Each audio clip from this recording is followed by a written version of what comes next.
J'ai été très surpris par le succès du livre. Donc, j'avais écrit une trilogie, en fait, dont je considérais, je vous l'avais dit l'année dernière, qu'elle se suffisait à elle-même. Il y avait Charette, l'esprit de résistance, puis Saint-Louis, l'esprit de tempérance, le bien commun, enfin, Jeanne d'Arc, l'esprit de sacrifice, l'obation sacrificielle. Et puis, j'ai cédé à des pressions hors du cercle de famille, un certain nombre de gens qui m'ont dit qu'il faut écrire maintenant un livre métapolitique, à partir de vos souvenirs, mais souvenirs prospectifs. Et j'ai dit à mon éditeur, Albin Michel, d'accord, mais je dis tout, vous me laissez dire, et je veux pas l'avocat qui relise. Et l'avocat d'Albin Michel, qui est remarquable, s'appelle Maître Bigot. Quand il a lu le manuscrit, il est entré dans le bureau du PDG, M. Esménard, et il a dit, écoutez, c'est simple, si vous publiez ça, il y a un procès par page. Et donc, on a parlé, et j'ai dit non, je ne céderai pas, je ne changerai pas un mot, notamment sur le chapitre sur l'islam, et aussi le chapitre sur les financements politiques, où là, il y a vraiment des choses ad hominem qui sont insupportables. Eh bien, figurez-vous, on va faire une devinette pour commencer. Il y a eu combien de procès en diffamation, etc. Et combien de contre-attaques? 0. Ça veut dire qu'en fait, ils se sont tous dit, oh putain, il faut pas y aller. Il doit avoir des biscuits. 30 ans de biscuits. Voilà.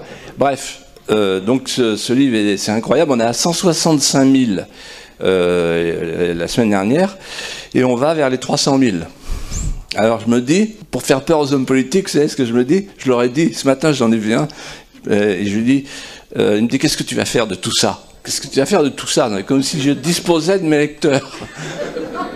Et alors j'ai eu la présence d'esprit de lui répondre, je vais louer la pelouse de Reuilly, je ne sais pas où c'est d'ailleurs. Le pape était venu là, je crois. Ouais, voilà. Et je vais louer la pelouse de Reuilly, et puis je vais faire mon club de lecteurs, je vais le réunir, je vais faire un tweet, ça va viraliser partout. Et puis tout le monde, mes 300 000 lecteurs vont venir, et là, je leur dirai, bon maintenant qu'est-ce qu'on fait? Bon, allez, on marche sur l'Élysée, et on les passe tous par-dessus bord.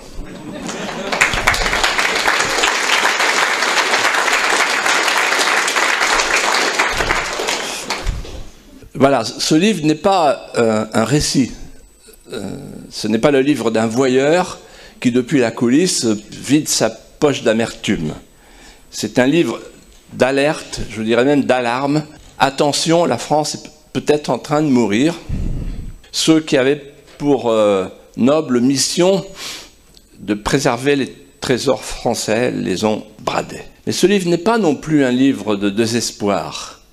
C'est un livre sur l'espérance française. C'est une mise en perspective.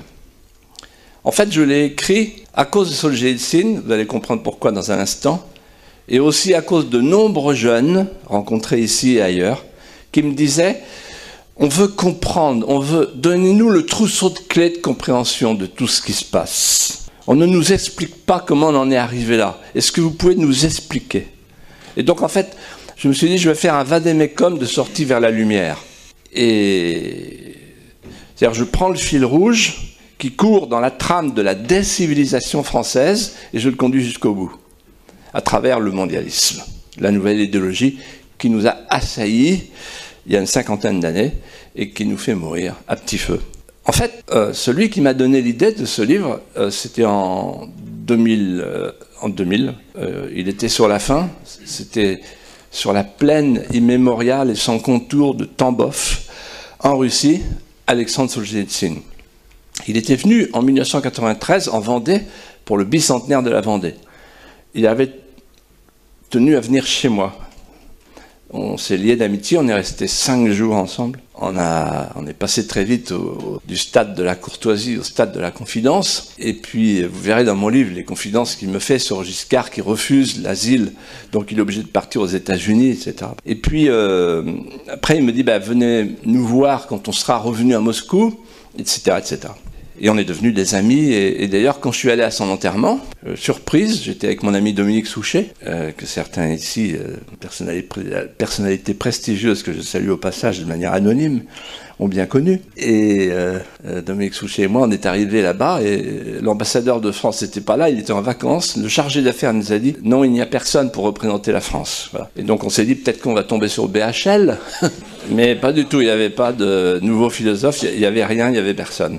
Et en fait, c'est moi qui ai représenté la France et la famille Solzhenitsyn m'a demandé de prendre la parole à l'Académie des sciences après la sépulture. C'était vraiment un moment poignant. Donc nous étions sur la plaine de Tambov et nous parlions tous les deux. Et tout à coup, devant une souche bourgeonnante, il s'arrête et il me dit « Il y a des jeunes pousses ici en Russie. La Russie va renaître. Mais vous, l'Europe, vous allez souffrir.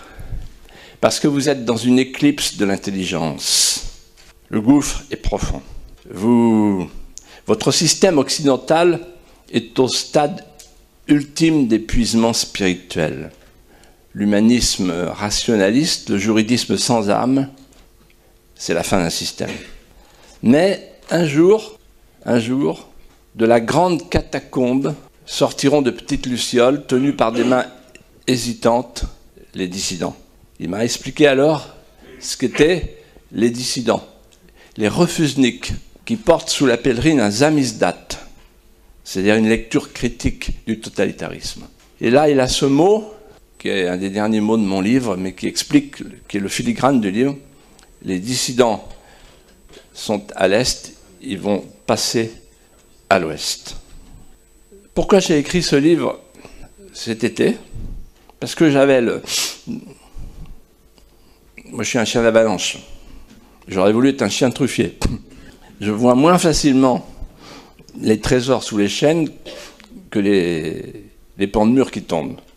Mais c'est quand même un don, comme le sourcier avec sa baguette de saule pleureur, de voir les choses à l'avance, de les sentir dans son corps.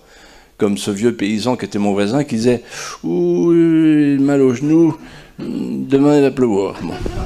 Et moi j'avais mal au genou là. Et donc je me suis dit il faut l'écrire maintenant. Et c'est incroyable, quand on lit le livre maintenant, on se dit c'est pas possible. Ce livre n'a pas été écrit l'été dernier. Et pourtant, je parle de la guerre, de l'islam, je parle de tout, Roissy, tout, incroyable. Bon, je l'ai pas fait exprès, simplement c'est du bon sens, c'est tout. C'est pas un don. Voilà. On peut arrêter la photo là, s'il vous plaît. Hein? C'est pour le journal, non? Ouais. Non, parce que comme j'improvise, je suis pas. Les autres, ils ont un papier, donc il n'y a pas de problème. Mais moi, je suis le fil de ma pensée. Alors, pourquoi maintenant? Parce que on est arrivé où tout s'aggrave et tout se dénoue. On est arrivé au moment où ce qui était inaudible quand je faisais de la politique est devenu assourdissant. Et donc c'est le moment. En fait, il y a la parole politique, au sens électoral du terme, la crapaudaille, qui achète les caprices de l'opinion. La parole politique, aujourd'hui, elle est discréditée, elle est disqualifiée, elle est dévaluée. Alors que la parole métapolitique, d'où qu'elle vienne, la métapolitique étant à la politique ce que la métaphysique est à la physique, ça va aux sources, aux causes, la parole métapolitique, elle est guettée, elle est sollicitée, elle est plébiscitée. Est-ce que vous imaginez 160 000 livres d'un fantôme qui est parti il y a 6 ans, qui a quitté l'arène il y a 6 ans. Ça veut dire qu'en fait, il y a un besoin, une attente, un appel qui sont incroyables et qui sont sans réponse sur la scène politique. Alors j'ai écrit ce livre en disant ceci que je vous répète, j'ai été un homme politique, je ne le suis plus, je n'ai aucune envie de le redevenir, et donc ma parole est libre, elle ne peut pas être suspectée. Il n'y a pas de calcul J'ai pas écrit un livre pour aller à la primaire. Oui. Je ne crois pas aux primaires ni aux secondaires. Et donc, voilà, je ne vais pas chercher mon picotin de popularité. Ce qui m'anime, comme vous, c'est la France. Voilà. La France qui s'abîme. Et donc, il y a une sorte de devoir moral supérieur. Tout ce que tu peux dire, il faut le dire avant qu'il ne soit trop tard. Je ne suis pas un professionnel de la politique, je ne l'ai jamais été. C'est pour ça que j'en suis parti aussi facilement que j'y suis arrivé. En réalité, mon père était lorrain, ma mère était catalane. On dit souvent Philippe de Villiers, vendéen depuis 2000 ans, 3000 ans. Depuis les premiers chimpanzés, etc. Bon, pas du tout. Absolument pas. Je suis vendéen par le droit du sol. Je suis une sorte de beurre vendéen. Bon. Et mon père a suivi Delattre et il a connu ma mère chez Delattre, chez le maréchal Delattre à Mouilleron-en-Parais.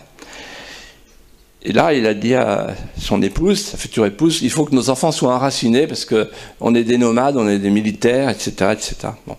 Donc il faut poser le Havre-Sac. Et là, quand j'ai eu 7 ans, je suis allé à vélo avec mes frères, il y avait un petit derrière, plus jeune. Attendez-moi, attendez-moi. Maintenant, il est plutôt devant.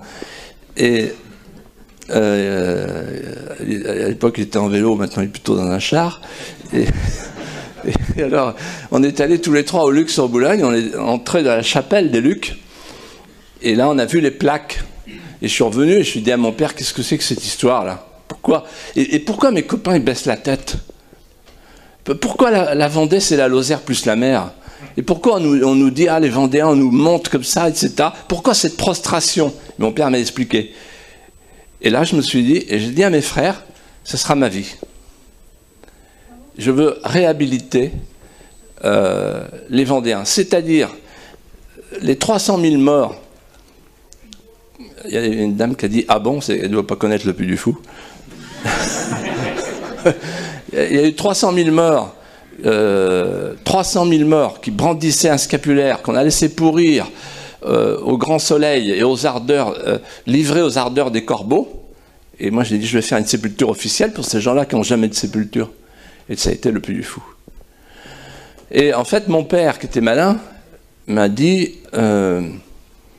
bon écoute, si tu veux être crédible, ouais, ce que je lui dis, il me dit qu'est-ce que tu veux faire plus tard? Je dis un hymne. C'est pas un métier, un hymne. Non, mais je vais faire un hymne. Un hymne à quoi? À la Vendée. Mais c'est pas un métier, il faut que tu fasses un métier, il faut que tu... Bon.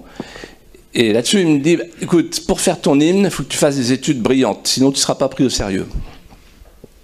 Malin. Je lui ai dit, mais papa, si tu me laisses... Si je fais des études brillantes et que je reviens, tu me laisses faire mon hymne. Oui. Ok.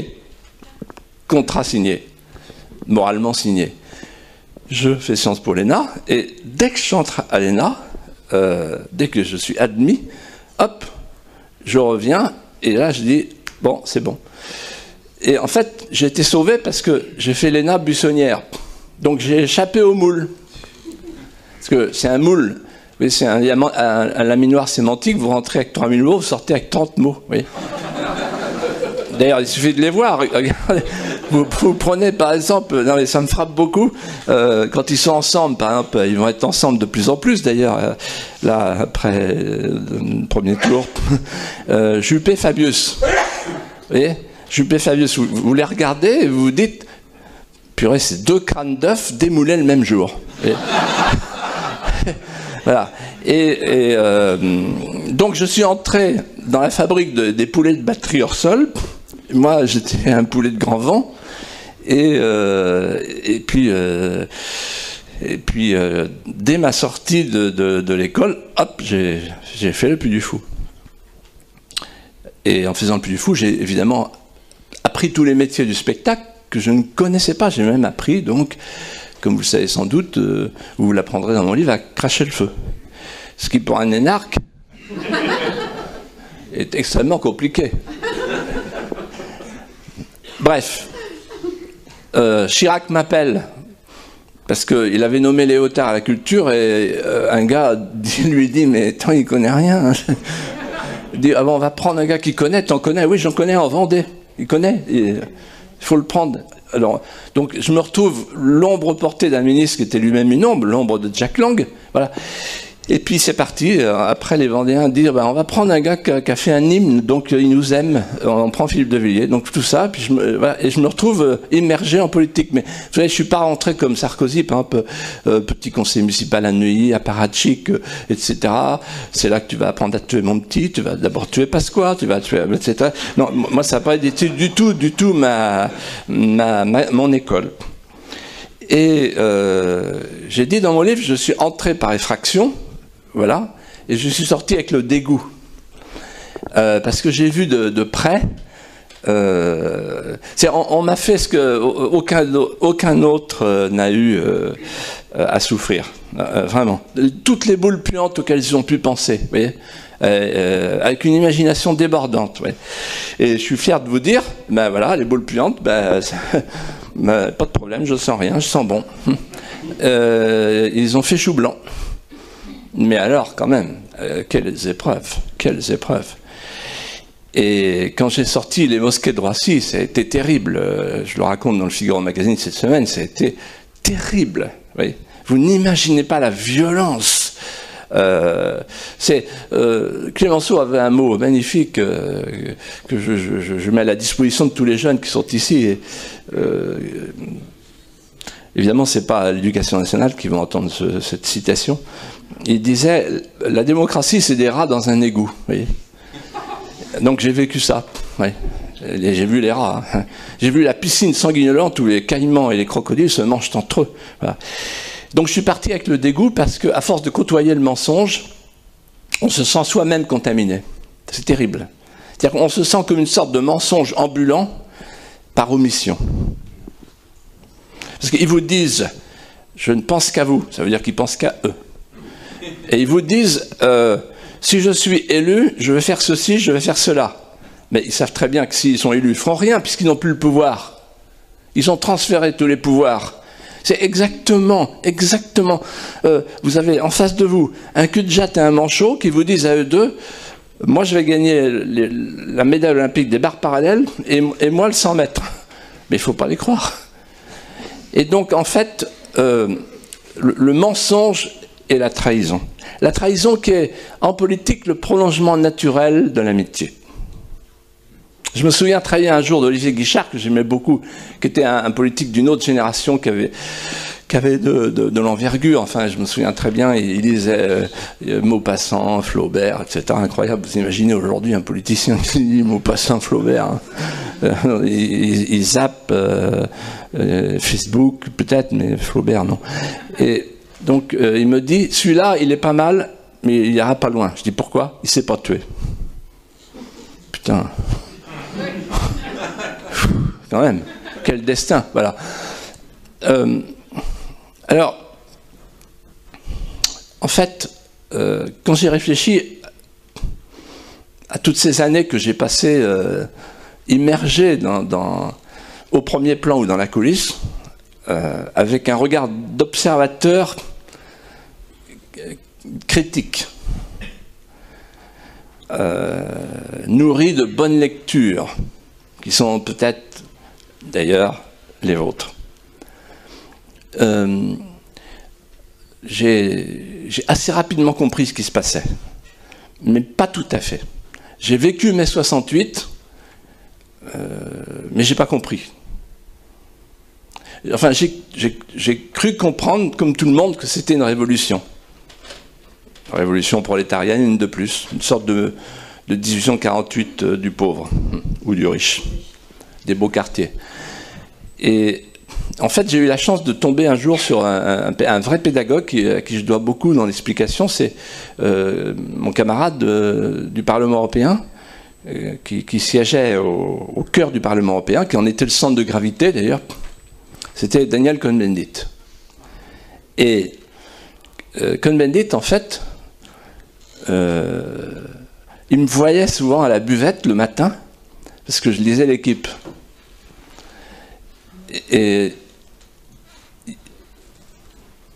il venait me voir pour lire l'équipe par-dessus mon épaule. Et je le voyais arriver sympathique avec moi. Vous allez comprendre pourquoi.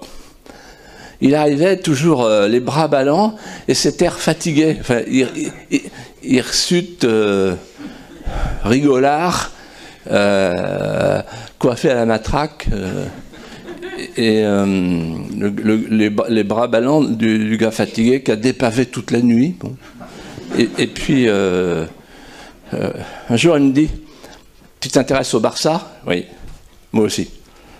Tu connais vraiment? Oui, oui. Tu sais qu'il y a un joueur qui shoot des 2 pieds? Oui, Neymar, oui, etc. Donc, une petite vérification quand même. Et là, il me dit, tu vois, je vais te dire un truc. Un gars qui connaît le foot comme toi, il ne peut pas être tout à fait mauvais. Et j'ai dit, oui, mais le foot, on ne s'intéresse pas tout à fait au même foot, parce que moi, le vrai foot, pour moi, il est mort. Avec l'arrêt Bosman, etc. Moi, c'était le foot enraciné. Et toi, c'est le foot déraciné, parce que tu t'en fous qu'il n'y ait pas un joueur de Manchester anglais. Ben, moi, ça me dérange. Voilà. Il me dit, non, ben, voilà, le béret, la baguette, tout ça, franchouillard et tout. Mais moi, j'incarne l'arrêt Bosman, etc. Et je dis, eh oui, l'argent, ça te dérange pas du tout. L'argent, ça me dérange pas. D'ailleurs, j'étais au MEDEF, là, j'en reviens, pas de problème. Je l'aurais dit au patron. Bon. Je le regarde et je dis, mais c'est incroyable, finalement, t'es un bourgeois. Il me dit, oui. Mais t'as bien changé. Non. Ah bon? Et là, il me dit, je vais t'expliquer. Vous vous êtes tous plantés, les mecs. Vous avez tous cru que mai 68, c'était une nouvelle révolution prolétarienne. Non, c'était une révolution bourgeoise. C'était une révolution bourgeoise d'une époque nouvelle et d'une nature nouvelle. C'était une révolution bourgeoise, une révolution du capitalisme qui venait des États-Unis. C'était la révolution du bourgeois bohème, le bobo. Qu'est-ce que ça signifie? C'est pas une étiquette en l'air. Non, le bohème, le bourgeois bobo. C'est la mutation du capitalisme. C'est le capitalisme libertaire. Le bourgeois bohème, c'est le libéral libertaire. Le libéralisme économique plus le libéralisme sociétal. C'est ce que les Américains appelaient le no limit, no frontier. On trouve l'archétype, me dit Cohn-Bendit, du bobo dans la personnalité de Pierre Berger. Pierre Berger qui dit « Je ne vois pas de différence entre louer son ventre pour faire un enfant et louer ses bras en usine. » C'est-à-dire qu'il n'y a pas de différence entre le no limit qui concerne la nature, et le no frontier qui concerne l'absence totale des attachements vitaux. Et il m'a expliqué, souviens-toi de Berkeley, souviens-toi des entreprises américaines, devenues des firmes multinationales, puis maintenant déterritorialisées, c'est-à-dire anationales. Ces firmes américaines ont réclamé des nouveaux marchés, donc des nouvelles clientèles, donc des nouveaux appétits pour pouvoir écouler leur marché. Et c'est à ce moment-là que Jean Monnet a été dépêché en Europe par les Américains avec une lettre de course qui était la suivante: échanger le drapeau avec les étoiles de la Madone contre le contenu d'un grand marché planétaire de masse. Donc des législations protectrices.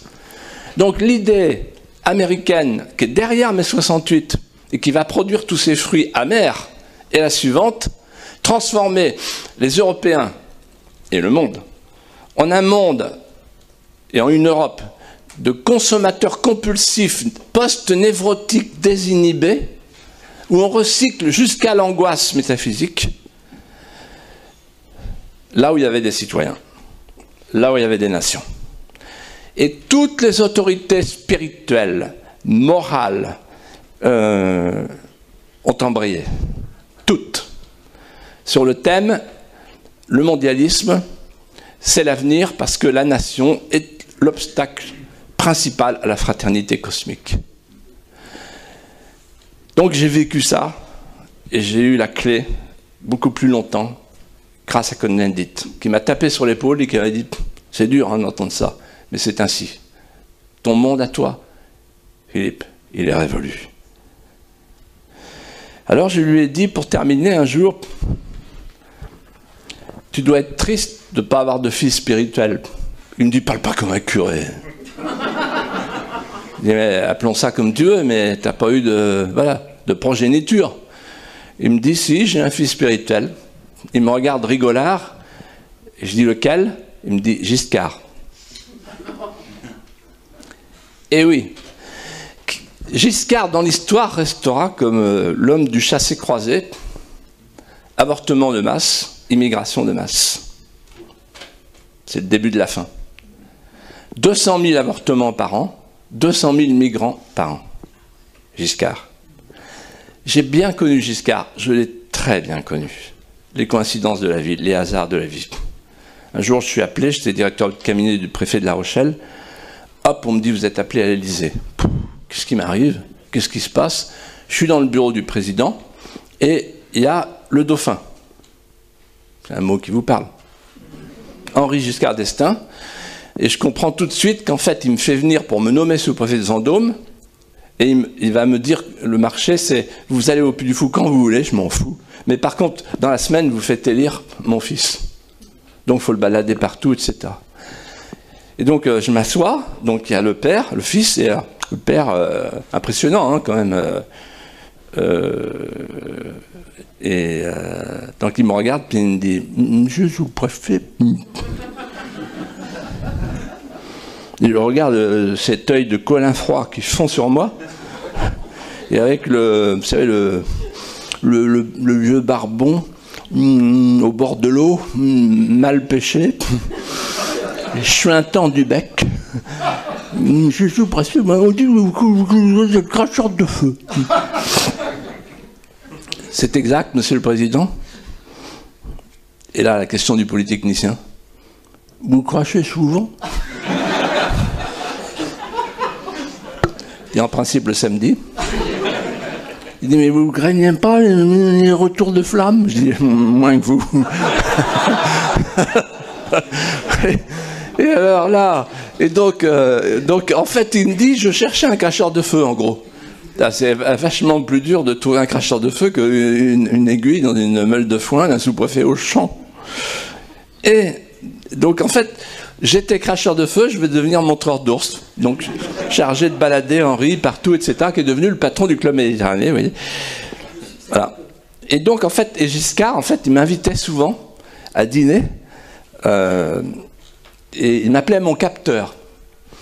Et il disait, vous êtes le seul à pas me mentir. Parce que moi, je bougonnais, je disais, votre truc, la modernité, vos réformes, tout, on en a marre des réformes, etc. Ouais, il voulait moderniser la France. Et il me dit, un jour, il me dit, je veux sortir la France de l'histoire pour la sortir du tragique. Et voilà, il voulait en faire un État des États-Unis d'Europe. Il y avait bien l'idée chez lui de devenir le Jefferson de l'Auvergne, mais c'était aussi parce qu'il voulait vraiment épargner aux Français le tragique. Pour lui, les épopées, l'histoire, c'était des mythes dangereux.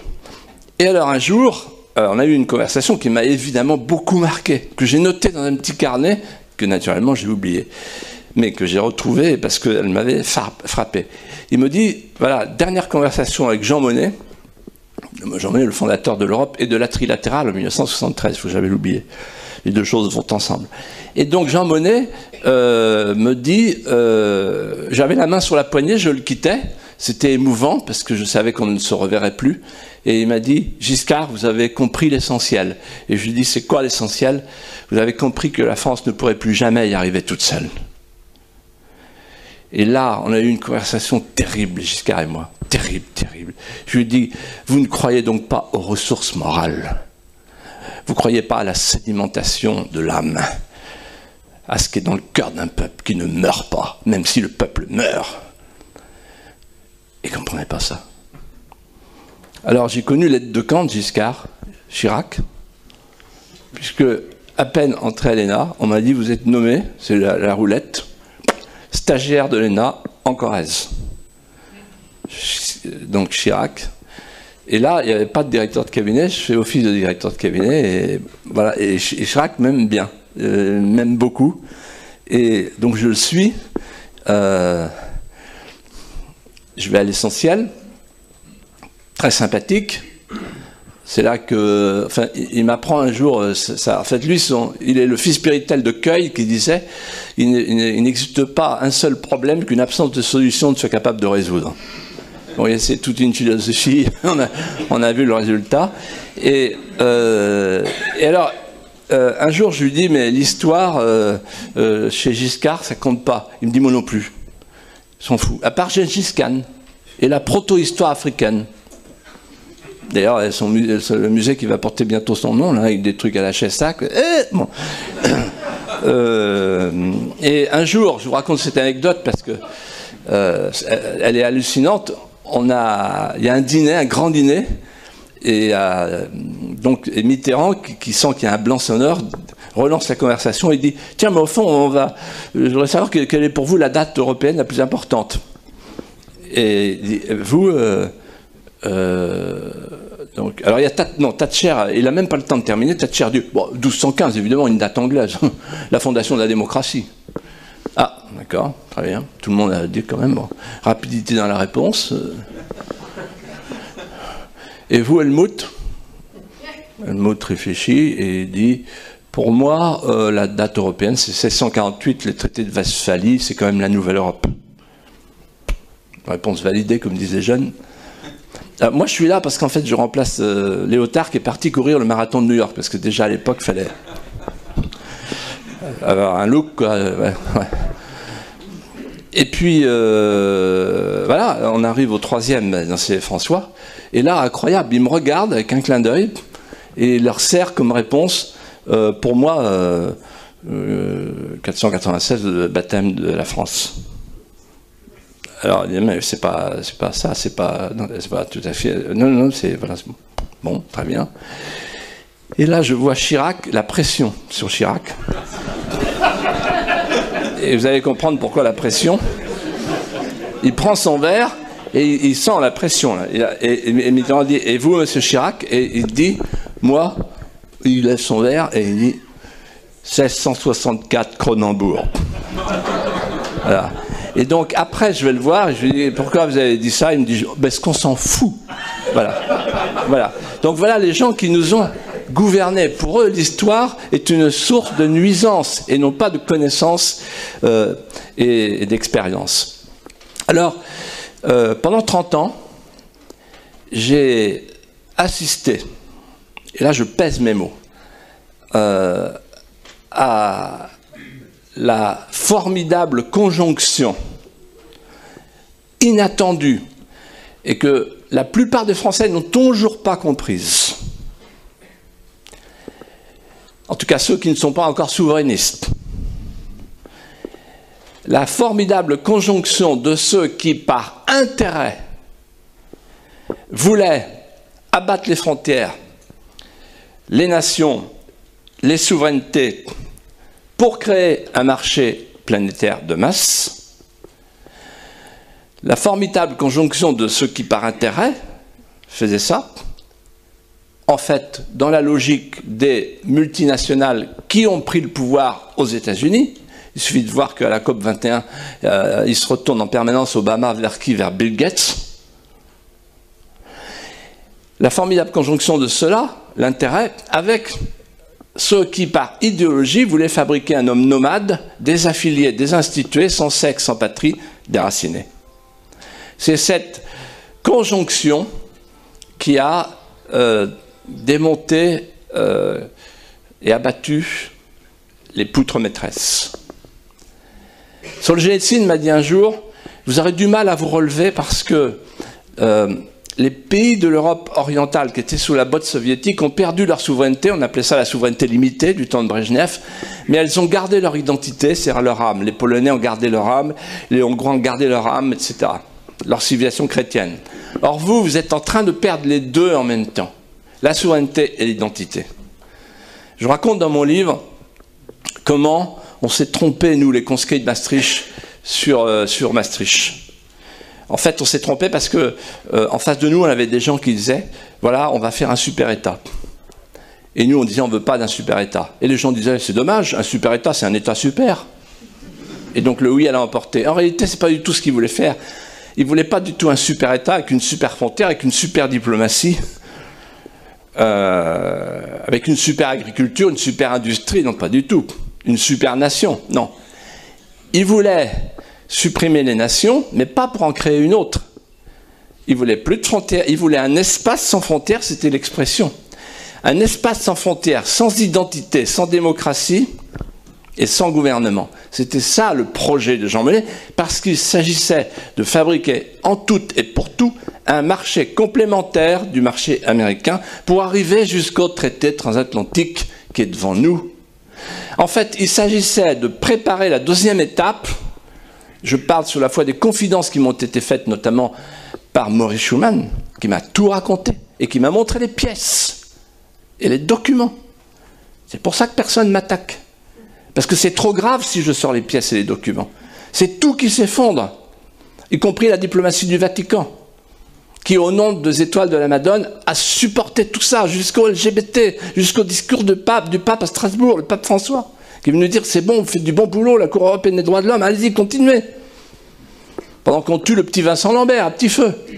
Voilà. Et donc, en fait, la souveraineté a été transférée au nom d'une future gouvernance mondiale d'experts et de financiers. C'était ça le but. Et le mot gouvernance mondiale, j'en ai cherché l'origine et je l'ai trouvé l'origine. Mais je l'ai vécu ça, au moment de vivre la crise.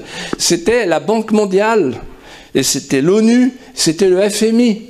Et c'était tous les démocrates chrétiens, Lamy, Delors, etc., qui ont mené l'opération de la libération des capitaux, etc. On ne dira jamais assez combien la démocratie chrétienne a été nocive et s'est retournée contre son principe, c'est-à-dire le christianisme. Les idées de Chesterton, les idées folles, les idées chrétiennes devenues folles. Donc la souveraineté a été abolie. Elle a été abolie. La souveraineté militaire, vous voyez bien, on suit l'Amérique partout, on suit ses erreurs, on les accompagne, voilà, et on demande l'autorisation. Les hommes politiques vont là-bas chercher leurs consignes et leur argent de poche. Quant à l'identité de la France, en fait, les Minc, Bernard-Henri Lévy, Attali, ont imposé deux idées, je l'ai vu ça. C'était « La France est une honte, elle doit changer d'identité ». Vous pouvez retrouver les écrits, c'était dit, c'était... Voilà. Et personne, il n'y avait pas une voix qui osait dire le contraire, parmi les intellectuels. C'est un terrorisme incroyable. Bernard-Henri Lévy dit dans l'idéologie française en 1981, la France, dans les replis de son passé, charrie les expressions, charrie des vomissures barbares, comme les diables brûlants crachent des lames rougeoyantes. Il faut qu'elle s'excuse. La France est une honte. Alors on a dit, en 40, tous des collabos, en Indochine, des terroristes, en Algérie, des tortionnaires. Comment voulez-vous qu'un pays se relève? Comment voulez-vous qu'un pays se transmette? Mais c'est pire que ça. Comment un pays peut-il survivre s'il abolit, par principe, la moitié la plus glorieuse, la plus grande, la plus longue, la plus mondialement regardée comme sublime, celle d'avant 1789. Tant qu'on voudra faire commencer la France avec les droits de l'homme et la Révolution française, qui, dans son ADN, a un gène terroriste, tant qu'on voudra faire ça, on ne pourra pas faire des petits Français. Ce qu'avait compris la Troisième République, c'était les hussards noirs de la République. La Troisième République, en fait, Jules Ferry dit à un député, nous allons faire, etc. Et l'autre lui dit, vous allez faire quoi? Vous allez faire quoi? Hein, la morale de quoi? La morale de quand? La morale de... C'est quoi votre morale? Et il dit, mais la morale de toujours, la morale de nos pères. Ah oui, d'accord, d'accord. La vitesse acquise. La vitesse acquise. Donc il y avait les hussards noirs de la République. Ce qu'un jour Hassan II m'a dit, une nation c'est une convention allégorique. Nos ancêtres les Gaulois. Voilà. Donc, si on proposait aujourd'hui à ceux qui veulent devenir français, mais qui ne connaissent pas la France, et qui ne veulent pas devenir français parce qu'ils ne connaissent pas la France, et qui nous méprisent parce que nous nous méprisons nous-mêmes, si on leur proposait autre chose que le droit de l'homisme, la laïcité, le droit de l'homiste, ils viendraient. Ils viendraient comme leurs prédécesseurs sont venus. Et donc, c'est là que tout va changer. C'est là que tout va basculer, parce qu'on est à la fin de ce système. Les laïcards ont fait le vide et les islamistes le remplissent. Et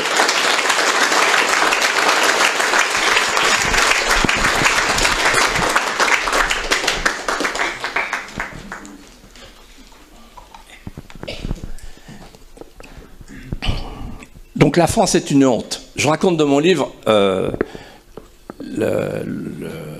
chose incroyable avec l'affaire Boudarel, vous verrez. Je n'ai pas le temps de la raconter maintenant, mais c'est vraiment incroyable ce que j'ai pu vivre. On avait déposé une plainte pour crime contre l'humanité. C'était le commissaire politique. Il avait du sang sur les mains, du sang français. Et en fait, quand il a touché sa retraite, j'avais vu son formulaire, c'était voyage dans l'Extrême-Orient, voyage d'études dans l'Extrême-Orient, alors qu'il était là-bas en situation de bourreau. Voilà. Mais il y a plus grave que ça. Il se trouve que j'ai très bien connu le président François Mitterrand. Parce que comme je n'étais pas comme les autres, on va toujours vers celui qui n'est pas comme les autres. Parce qu'il y a un petit plus, il y a un petit côté exotique. Et François Mitterrand, un jour, il y avait un contretemps dans l'emploi du temps. On était à Florence, pour l'année de la culture. Il y avait 4 heures de battement, parce que Kohl était en retard. Bon. Et donc, il dit à Attali, laissez-moi tranquille. Puis, j'étais avec lui, je représentais le ministère de la Culture. Il me dit, vous connaissez Florence? Je dis non. Vous voulez venir avec moi? Oui.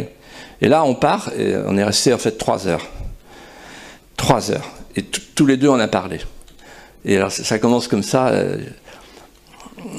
Je lui dis, mais vous m'avez emmené à Jacques Attali, pas très content. Bon, vous allez devoir me supporter pendant toute la visite. Il me dit, oui, ça me va très bien. Puis là-dessus, je lui dis, mais en plus, bon, moi je suis pas très à l'aise avec vous, parce que même si je suis de la petite Limaille, je suis quand même un opposant. Donc, il me dit, oui, non seulement un opposant, mais je me souviens que vous avez mis le drapeau en berne à la sous-préfecture de Vendôme quand je suis arrivé au pouvoir. Donc là, je suis mal. Et vous savez ce qu'il me dit? Et à ce moment-là, je lui dis, bah oui, mais je dis oui, ouais, je me dis, bon, il faut que je justifie ça. Et il me dit, non, Monsieur de Villiers, la rancune n'est pas une politique. Magnifique. Oh, un saint laïque. Et là-dessus, un peu plus loin, on parle, puis il me dit, c'est tous des incultes, vos amis, etc. Chirac s'intéresse à Gengis Khan, etc. Bon, il préfère les Tatars aux Florentins, vous vous rendez compte, etc. L'autre, votre ministre qui est parti au marathon de New York, tout ça, etc. Bon, et puis là-dessus, il me dit... donc je dis, mais vous me dites tout ça, pourquoi? Pour me piéger ou pour... Il dit non, parce que je vous aime bien. Ah bon? Vous m'aimez bien, Monsieur le Président? Oui, je vous aime bien. Et je vais vous dire pourquoi. Vous me rappelez moi. Ah bon? Alors, vous, oui, jeune, oui, j'étais comme vous, j'étais de droite. C'est bien, merci, monsieur. Et à ce moment-là, assez rapidement, je lui dis, est-ce qu'on peut en profiter pour se poser des questions inhabituelles? Il me dit, oui, aucun problème, moi j'aime ça. Et là, je m'arrête et je me plante dans ses yeux, là, et tac, et je lui dis, SOS racisme. Ah! Et là, il m'a raconté, SOS racisme. Écoutez, parce que c'est là que tout commence, en fait. C'est là que tout commence, tout ce qui se passe en ce moment. Il m'a dit, voilà, ça s'est passé dans mon bureau, Il m'a dit les gens qui étaient là, ils sont dans mon livre, hein, ils se reconnaissent, hein, il n'y en a pas un qui a contesté. Il y avait, comment il s'appelle le gars là, enfin, bon, Jean-Louis Bianco, voilà, etc. Il dit voilà, on a pris l'étoile jaune, et on a dit on l'a transformée en main jaune, on va faire porter la main jaune par toutes les stars. En fait, voilà, on va dire les immigrés, c'est des juifs d'aujourd'hui, et on va vitrifier tous ceux qui parlent d'immigration, de cette manière. C'est-à-dire qu'en fait, le peuple migrant sera le peuple élu, vu qu'on a abandonné les ouvriers qui ne voteront plus pour nous à la mondialisation sauvage depuis 1983 avec la liberté des capitaux. Donc en fait, je lui dis, vous cherchez un lumpen prolétariat substitution, on me dit exactement. Monsieur de Villiers, ou bien on joue pas le jeu, mais si on joue le jeu de la démocratie, il faut le jouer jusqu'au bout. Hein. Il faut des électeurs. Voilà. Et donc en fait, c'est le début de la colonisation à rebours, et c'est à partir de ce moment-là qu'avec la petite main jaune, SOS Racisme a pris son envol. Je me souviens d'une phrase de Pierre Berger, PDG du Monde, sur Harlem Désir, bien connu de nos services, parce que je l'ai affronté dans un débat. Il disait « Regardez passer ce moment de la conscience humaine. » Vous voyez, bon. Et donc, en fait, tout le monde, personne rigolait, parce que c'était, voilà, SOS Racisme. Alors, d'ailleurs, donc je dis à Mitterrand, c'est curieux, parce qu'il y a SOS Baleine aussi, qui veut sauver les baleines. On a l'impression que vous voulez sauver les racistes. Bon, alors, bon voilà. Parce que SOS Racisme aime tellement les racistes qu'ils s'efforcent d'en faire davantage de peur d'en manquer. SOS Racisme, c'est vraiment un appel au racisme. Voilà. Et donc, c'est tout ça, en fait, qui est en train de mourir en ce moment, parce que tout le monde maintenant a compris la ficelle. En fait, il s'agissait pour la gauche, jusqu'à Terra Nova avec François Hollande, d'aller chercher les immigrés dans les banlieues pour en faire le nouveau peuple élu face à ceux qui voulaient lutter contre toutes les formes de migration. Alors, quand il n'y a plus d'identité, ou presque plus d'identité, quand on refuse les racines chrétiennes de la France, qu'on tourne le dos à notre civilisation, quand on ne veut pas regarder notre passé glorieux,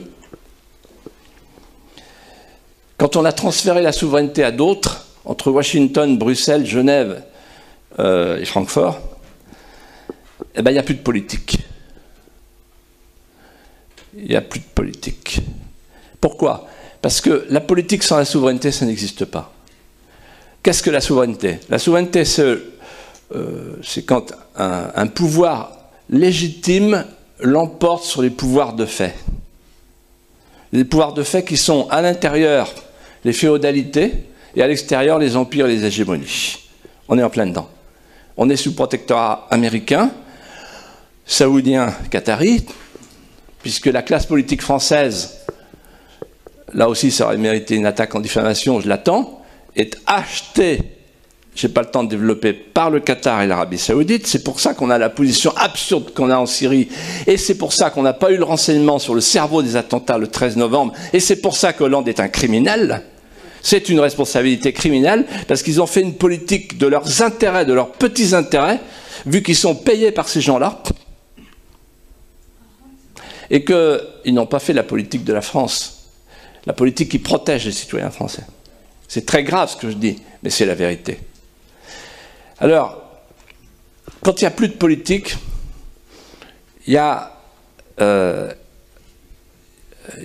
plus les deux composés du pouvoir, la potestas et l'auctoritas. Aujourd'hui, la potestas est à Bruxelles et l'auctoritas à Canal+, ou chez Ruquier. Le roi est nu, si l'on peut dire, comme dirait Hollande, il reste que le casque et le scooter. Quant aux féodalités, vous verrez dans mon livre ce que je raconte sur la trilatérale, le groupe Bilderberg, le LGBT et le Parlement de Bruxelles. Là, ce n'est pas une diffamation par page, normalement c'est toutes les lignes. Parce que je raconte la corruption du système du Parlement européen. Quand vous éloignez le pouvoir du peuple, il n'est plus contrôlable. Et quand il n'est plus contrôlable, ben vous faites ce que vous voulez. Et donc en fait, le LGBT est aujourd'hui financé au niveau mondial par le gouvernement américain, par la Commission européenne, de manière indirecte par les gouvernements européens, et par toutes les grandes firmes nationales que vous retrouvez chaque année à la Gay Pride de San Francisco. C'est-à-dire Microsoft, Goldman Sachs, Apple évidemment, mais aussi Google, etc., etc. Ils sont tous. Et en France, maintenant, je ne veux pas les nommer parce que je ne veux pas faire d'erreur, mais j'ai plein de lettres anonymes qui arrivent. Dans les grandes entreprises françaises, il y a maintenant la branche LGBT, etc., financée par les patrons. Voilà. Moi, je ne suis pas conspirationniste. Je n'ai jamais été, dans ma jeunesse, j'avais des amis qui disaient ouais, il y a la conspiration, les trucs. Non, non, ça ne m'a jamais branché, ça. Mais le problème, c'est que quand je suis tombé, moi, nez à nez, avec une réunion solennelle de la trilatérale, j'ai bien été obligé de comprendre qu'il se passait quelque chose, puis j'ai écouté ce qu'il disait. Et il disait, il faut terminer le travail, il faut que le libéralisme économique et le libéralisme sociétal se rejoignent. Vous avez compris ça? Ça veut dire qu'on abolit la frontière entre l'économique et le politique. D'où un tribunal arbitral devant lequel les grandes entreprises mondiales pourront traîner les États et les faire condamner. La fin du pouvoir, c'est quand il n'y a plus de frontière entre la politique et l'économique. Et qu'il n'y a plus de différence entre l'auctoritas et la potestas, qui doivent s'ajouter dans un couple harmonieux. Nous sommes aujourd'hui dans cette situation. Et cette situation, ça se traduit comment? La marchandisation du monde. C'est ça qu'ils veulent. C'est ça qu'ils veulent, les mondialistes. C'est pour ça que les Sarkozy, Fillon, Juppé, qui sont aux ordres des Américains, qui sont entièrement dans leurs mains, pour ne pas parler de l'Arabie saoudite et du Qatar, comme Hollande en face, c'est, comme disait Séguin, les deux détaillants, la droite et la gauche libérale, mondialistes, immigrationnistes, européistes, ce sont les deux détaillants qui se fournissent chez le même grossiste qui tient boutique à Bruxelles et à Washington. Et donc, en fait, la marchandisation du monde, la marchandisation de la terre avec l'agrochimie. On est en train de détruire nos campagnes. Je me suis battu pour sauver les abeilles. Et en face de moi, j'avais qui? J'avais le ministre de l'Agriculture de l'époque, M. Guémard. L'inénarrable M. Guémard, qui défendait Bayer, BASF et Monsanto. Ensuite, la marchandisation du travail avec le marché low cost qui est en train de se mettre en place, d'où la directive Bolkestein, etc. C'est-à-dire pour permettre aux entreprises, aux grandes entreprises, de pouvoir exploiter comme ils l'entendent, avec la double délocalisation. On délocalise le personnel pour pouvoir l'exploiter chez soi. C'est la Merkel qui dit « il me faut des immigrants, et je veux des médecins, des avocats, des techniciens supérieurs, on les prend là-bas, en Syrie. » C'est la traite à l'envers. Donc délocalisation des meilleurs et délocalisation des entreprises quand ça leur chante. C'est horrible. Moi je me souviens quand j'étais jeune, je lisais les encycliques de la doctrine sociale de l'Église et il y a plusieurs papes qui disaient « le monde finira d'être humain le jour où il y aura la dissociation du capital et du travail ». Un roi comme Saint Louis qui avait condamné l'usure parce qu'il disait « le temps n'appartient qu'à Dieu ». On ne peut pas mettre le temps avec l'argent. Eh bien, il doit se retourner dans sa tombe, sur son lit de cendres. La marchandisation du vivant, et c'est encore plus grave, on va vers le transhumanisme. Ça, c'est aux États-Unis, il y a une université, je l'ai visitée, ils m'ont tout dit, ils ne se méfiaient pas. Ils m'ont tout raconté ce qu'ils vont faire. Une post-humanité artificielle. Gros problème de paradigme anthropologique, ça ne sera plus l'homme. Mais déjà, aujourd'hui, on voit bien à quoi a conduit l'avortement. L'avortement a été le passeport de toutes les transgressions, l'eugénisme, l'euthanasie, le corps vénal. Nous assistons aujourd'hui à ce que m'avait dit un jour le professeur Lejeune. Il m'avait dit « Philippe, ne cédez jamais sur la vie et commande tout le reste ». Nous assistons à lâchement, sans rien dire, à la déshumanisation progressive du monde par l'effacement planifié du visage de l'homme, la marchandisation du monde. Elle est belle, la mondialisation. Et là, le réchauffement climatique, parlons-en, ce sont ceux qui, avec le mondialisme, ont provoqué le soi-disant réchauffement, qui sont en train de traiter les conséquences du réchauffement, mais sans vouloir abolir leur système. En gros, pour prendre un exemple, mon voisin, il fabrique des tomates. Elles partent en Ukraine. Et puis, ma femme va au magasin et ramène des tomates d'Ukraine. Vous voyez? C'est intelligent, hein? Voilà. C'est ça la mondialisation, vous voyez? Marché planétaire de masse, et c'est des milliards et des milliards et des milliards. Ouais. Ouais. Et comme ils voyagent tous en avion, il n'y a que sur le kérosène qu'il n'y a pas de restriction. Ouais. Et parce que d'avion, quand ils sont avec le caviar, ils ne voient pas les frontières, ils s'en foutent. Voilà. Et moi, je pense qu'il ferait mieux, au lieu de s'occuper du réchauffement climatique, de s'occuper du refroidissement des âmes. Hein. Surtout les autorités spirituelles. Et j'arrive au terme de mon propos pour dire il y a deux dangers qui sont devant nous. Il y a l'américanisation du monde et l'islamisation du monde. Voilà. Alors, en deux mots, l'américanisation du monde, celui qui m'a bien fait comprendre ça, c'est Vladimir Poutine. La conversation que j'ai eue avec lui, la première, suivie par d'autres, m'a fait comprendre qui était l'homme et ce qu'était l'Amérique, en fait. La fille difforme des Lumières. Voilà. Et il m'a dit, il y a trois différences entre l'Amérique et la Russie. Trois. La première, c'est qu'ils veulent une économie spéculative. La bulle de savon, ça va nous péter dans la gueule. Et moi, je veux une économie réelle, même si on est plus pauvre. Deuxièmement, la deuxième différence, ils veulent un monde unipolaire sous clé américaine. Il faut un monde multipolaire. C'est plus sage. Et troisième différence, ils veulent les Femen, moi j'en veux pas. Différence civilisationnelle. Voilà. Et donc c'est pour ça qu'ils lui en veulent tant, c'est parce qu'il veut pas les Femen. C'est tout, c'est aussi simple que ça. Voilà. Il est accusé de faire des campagnes contre l'homosexualité. Voilà.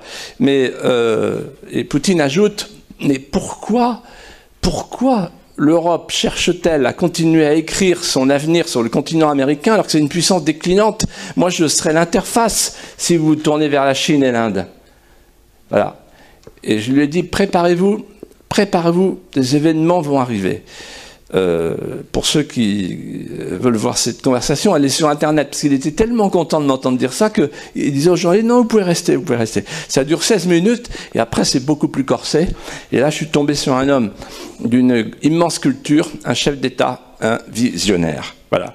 Et quand on voit comment il les balade tous en ce moment, regardez sur la Turquie, c'est quand même, pendant que Merkel dit qu'il faut payer 3 milliards, ouvrir les chapitres, etc. On a le sultan là, qui est sur le pont, et Poutine qui dit non. Voilà, c'est le seul qui dit non. Voilà. Et d'ailleurs, si vous allez voir les chrétiens d'Orient, vous leur demandez, mais qui vous protège? Et vous savez ce qu'il m'a dit, Poutine? Il m'a dit, c'est triste, monsieur de Villiers, pour quelqu'un comme vous qui est pétri d'histoire capétienne, d'entendre un chef d'État qui est un Russe vous dire, c'est moi qui ai pris le relais de Saint-Louis au Proche-Orient. La promesse de Saint-Louis, de ne jamais abandonner les chrétiens du Levant. C'est aujourd'hui Vladimir Poutine. Et ce sont les chrétiens d'Orient qui disent ça. Il y a ici, ce soir, dans cette salle, un député qui m'a accompagné, Véronique Bess. Elle arrive de Syrie. Elle a parlé longuement avec le président Assad, elle a rencontré les évêques là-bas, et tous ont dit, vous êtes fous de soutenir Al-Qaïda, c'était Al-Nosra, vous, la France, c'est une honte. Honte à Hollande et à sa bande, à Hollande-Sarkozy, parce qu'ils abandonnent les liens historiques, c'est-à-dire les chrétiens d'Orient. Donc l'américanisation du monde, il faut la refuser. Nous arrivons au moment décisif, où tout va basculer. Je me souviens très bien quand, avec mes amis, on disait en 1988, il va se passer quelque chose à l'Est.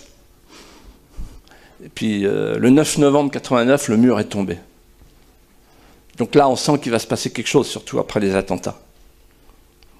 Et là, ce qui va suivre. Alors précisément, le deuxième danger, c'est l'islamisation de l'Europe.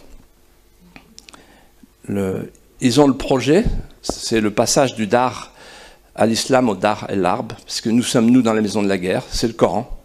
Ils appliquent le Coran. Le Coran est un livre de violence, c'est le livre du djihad. Dans le Coran, le verbe tuer est prononcé 51 fois, le verbe combattre 62 fois.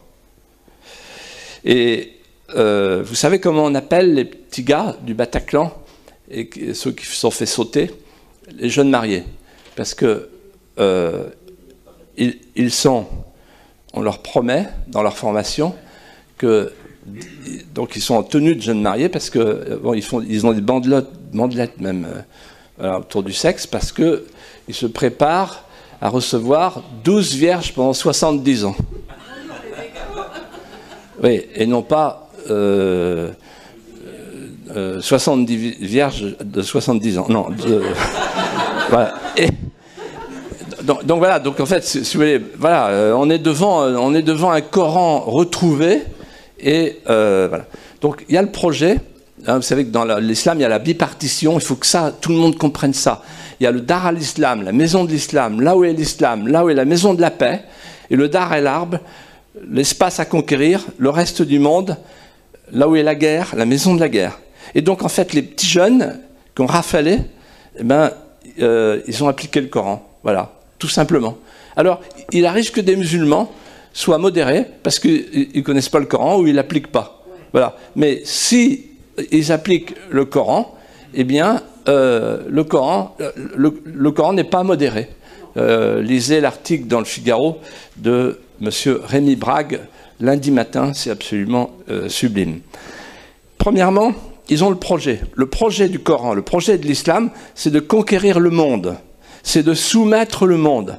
Si on n'a pas compris ça, on n'a rien compris à ce qui se passe en ce moment. Parce que c'est que le début. C'est une guerre civile chez nous, puisque c'est des Français maintenant. On a importé chez nous une autre nation, et c'est une guerre mondiale avec un islam qui petit à petit retrouve la lettre et l'esprit du Coran. Deuxièmement, il y a ce que Annie Laurent appelle la guerre des ventes, c'est-à-dire en fait, elle dit très bien, l'enfantement c'est le djihad des femmes, et donc le taux de fécondité relatif joue en notre défaveur. Et enfin, troisièmement et surtout, il y a évidemment l'esprit de démitude. L'esprit de démitude. Dans un papier du Figaro Vox et puis sur Internet, j'ai fait une vidéo que vous pouvez voir, où j'explique que la classe politique a été défaillante.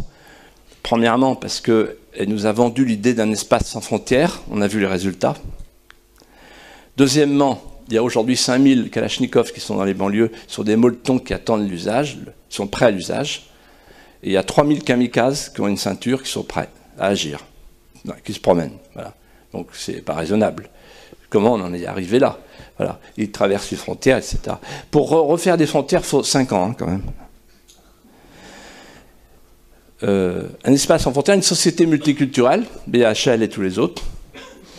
On donnait comme exemple en 1974, quand j'étais à Sciences Po, le Liban, paradis terrestre. On voit le résultat aujourd'hui. Société multiculturelle, ça veut dire société multiconflictuelle. La France, elle est uniculturelle. Elle est pluriethnique, mais elle est uniculturelle. La France, c'est une civilisation chrétienne. Voilà. Maintenant, la France, tu l'aimes ou tu la quittes.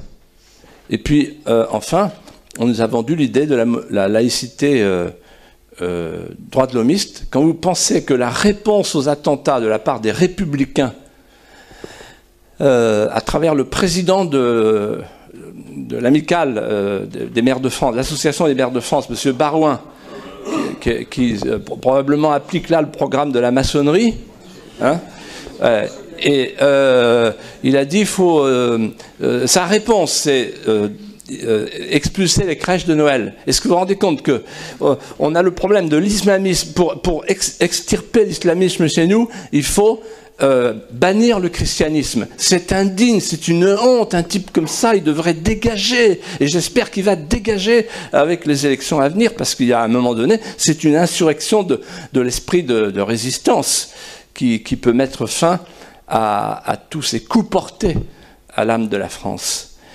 Alors, vous verrez que le livre ne se termine pas du tout comme on peut le penser. C'est un livre d'espérance française, tout simplement parce que je retrouve Solzhenitsyn à la fin, comme au début. De la grande catacombe sortiront des lucioles.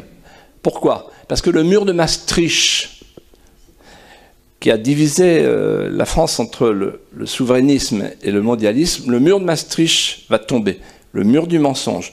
Le mur de Maastricht, c'est-à-dire l'idée de la fusion des nations, l'idée des élites post-nationales qui voulaient fusionner les nations. Ce rêve-là s'est désintégré, s'est abîmé dans le cœur des peuples. Il n'en reste plus rien. L'euro va mourir, Schengen est mort, le Brexit, etc. Et surtout la grande convergence culturelle. On voit ce qu'il en reste. D'un côté, il y a une Europe athée, qui ne veut pas qu'on rappelle ses racines chrétiennes, et de l'autre côté, une Europe qui ne veut pas qu'on abolisse ses racines chrétiennes. La Hongrie, la Pologne, le groupe de Visegrad, c'est inconciliable. D'un côté, il y a on fait tout pour faire entrer Allah, et de l'autre côté, on ne veut pas liquider Dieu. C'est deux Europes qui ne peuvent plus aujourd'hui se comprendre. Donc le mur de Maastricht va tomber. Alors vous me direz, bon et alors? Ah, ben ça change tout. Parce qu'on va pouvoir refranciser nos rêves. Un pays qui n'a plus de contours, n'a plus de compteurs. Un pays qui retrouve ses contours, retrouve ses compteurs, retrouve ses légendes. On va pouvoir se réaffilier, se réinstituer. On va pouvoir retrouver les étymologies fondatrices. Qu'est-ce que ça veut dire? On est frères, on est frères. Qu'est-ce que c'est que cette fraternité cosmique? On est frères quand il n'y a plus de père, quand il n'y a plus de mère. Pour être frère, il faut qu'il y ait un père, une mère. Nation, patrie. Revenons aux étymologies. Nation, ça veut dire naître. Ça renvoie à la maternité. Patrie, ça veut dire père. Ça renvoie à la paternité. Demain, on redeviendra des frères parce qu'il y aura une patrie, parce qu'il y aura une nation, il y aura les patries charnelles que toutes les autorités politiques, morales et spirituelles ont lâchement abandonnées. Alors, sortiront de la grande catacombe les dissidents. La Luciole à la main. Les dissidents auront deux qualités, deux caractéristiques qui feront leur originalité combative. D'abord, ce seront des franchisseurs de lignes rouges. Ils n'auront pas peur de tomber dans la cage aux phobes, homophobes, europhobes, xénophobes, islamophobes, réchauffe-toi le climatophobe, etc. On n'a plus le droit de rien dire, on n'a plus le droit de rien dire. C'est un pays totalitaire, il y a un périmètre sanitaire avec les taupes à la taubira qui font les 100 pas.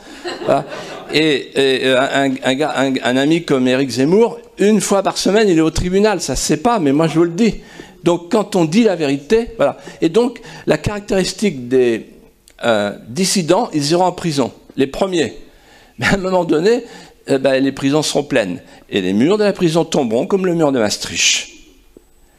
C'est-à-dire qu'ils n'accepteront pas le périmètre sanitaire des mots interdits. Est-ce que vous imaginez que quelqu'un que j'ai appris à connaître et à apprécier, et dont je peux vous dire qu'il est devenu un ami, malgré nos grandes différences, à la fois de parcours et de fond sur certains sujets, mais qui est un patriote, Michel Onfray, je l'avais au téléphone hier, il dit non, c'est pas raisonnable pour moi, je ne publie pas mon livre Penser l'islam. Voilà. Trop dangereux, procès, prison, etc., etc. Et donc, il y a un moment donné où les dissidents que vous êtes et d'autres vont dire bon, ça suffit, maintenant on prononce les mots. Voilà. On ira en prison? Ok, on ira en prison. Voilà. Deuxièmement, ce seront des monteurs de murs. Ils vont remonter les murs porteurs, parce qu'on a abattu les murs porteurs. Le caractère sacré de la vie, la filiation comme ancrage, la nation comme héritage et le rêve français comme fenêtre sur le monde. Alors, chers amis, tout change. Car il y a deux sortes de maîtres dans la vie. Il y a ceux qui sont morts et qu'on n'entend plus, parce qu'ils sont absents, parce qu'ils appartiennent à un monde révolu. Et puis il y a un maître inattendu, c'est l'événement. Le traumatisme des Français, après le 13 novembre. Et tout ce qui va venir derrière, la réplique, comme on dit, pour les tremblements de terre, va favoriser un grand décrochage. Non seulement un grand décrochage, mais la barbarie va nous faire redécouvrir notre civilisation. notamment pour les jeunesses françaises, qui vont se donner la main, d'où qu'elles viennent. Il faut faciliter cette grande ronde des consciences et des charismes, des nouvelles consciences et des nouveaux charismes. Ne pas condamner ceux qui se sont trompés, les accueillir. Peu importe d'où tu viens, je veux savoir où tu vas. Si tu vas avec moi, là où est l'amour de la France, alors je t'accueille. Nous allons souffrir. Nous allons beaucoup souffrir. Il faut risquer sa vie. Il y aura des fatwas. Il y aura pire que ça. Il y aura la lâcheté tout autour de nous. Parce qu'il y a les dhimmis et les collabos. La classe politique est composée de dhimmis et de collabos. Ils ont coulé la France. Il faut pas se par-dessus bord. Et dès dimanche prochain, les naufrageurs en cravate. On va souffrir. On va beaucoup souffrir. Il y aura des fausses réponses. Mais la question de la France va redevenir centrale. C'est-à-dire la question de la civilisation française, la question des ferveurs françaises. On va redécouvrir la France, comme je l'ai fait moi, au Puy du Fou. Et tout va basculer. Parce que c'est le vide. Ils sont arrivés au vide. On va souffrir. Mais il ne faut jamais oublier le petit clin d'œil de la Providence, qui procède souvent par le chemin inattendu de l'allégorie et de la sémantique. Car dans le mot souffrance, il y a encore le mot France. La France est en dormition, mais elle n'est pas morte. Aujourd'hui, comme au temps des croisades, je finis cette conférence comme j'ai fini mon livre. Gesta Dei per Sacros. L'œuvre de Dieu passe encore par les Francs. Merci.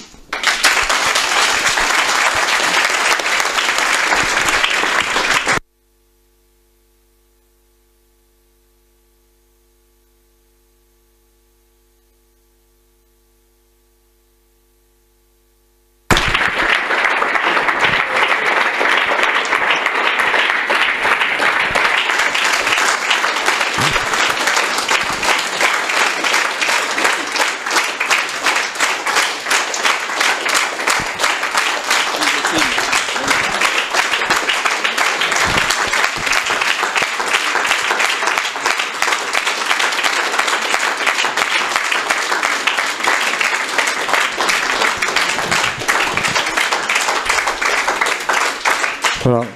Merci beaucoup. L'orateur était excellent, le public était bon aussi, comme disait Chacha Guitry. Pendant que les jeunes viennent installer la table pour les dédicaces.